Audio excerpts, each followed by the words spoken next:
The Russia investigation's focus on a few individuals seems to be ramping up, in particular, former Trump campaign chairman Paul Manafort. New reporting this week from the New York Times and CNN, some of which we've confirmed at NBC News, some of which hasn't been confirmable, has showed increasing scrutiny on Manafort. CNN is reporting, in fact, that a FISA court granted a wiretap of Manafort both before and after the election, including into the early part of this year, when he was known to talk to President Trump.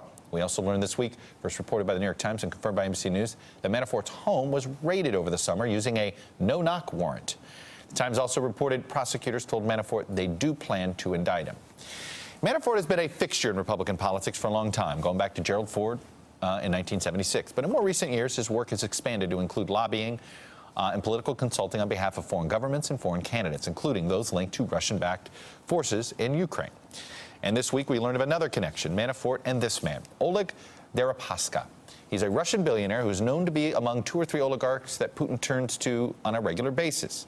This was first reported by the Washington Post. He's also been repeatedly denied entry into the United States over alleged ties to organized crime. And despite all of that, it came to light this week that emails show Manafort offered Deripaska a private briefing on the campaign just 2 weeks before the Republican National Convention. Joining me now is my colleague Ken Delaney, and he, of course, covers intelligence and national security issues for NBC News, and his beat is basically this investigation. That's probably the best way to describe this at this point. Your beat is this investigation. Yeah. So, Paul Manafort.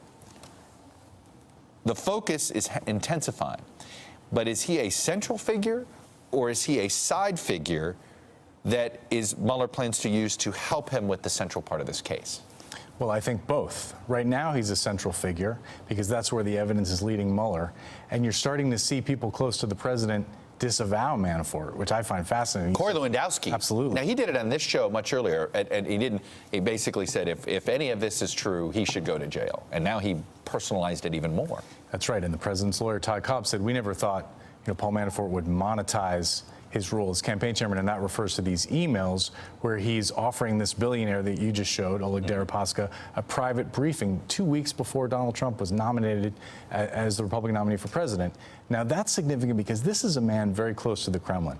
This Trump Tower meeting, which I think is significant, involved Russians who are kind of nobodies. Oleg Deripaska is not a nobody. He's a very significant figure, one of 2 or 3 people, according to a State Department cable, that Vladimir Putin relies on in the oligarch circle and talks to a lot. And he had this relationship with Manafort going back to 2007, a financial relationship, and it continued on during the campaign when Paul Manafort was running Donald Trump's campaign. You just said, you quoted Ty Cobb now as sort of essentially throwing Manafort under the bus.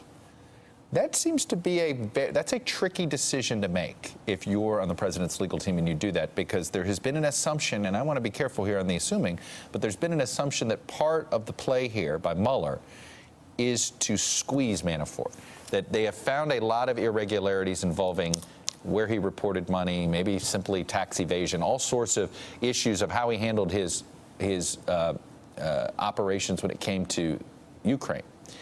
That may have anything to do with the central collusion question, but he committed crimes.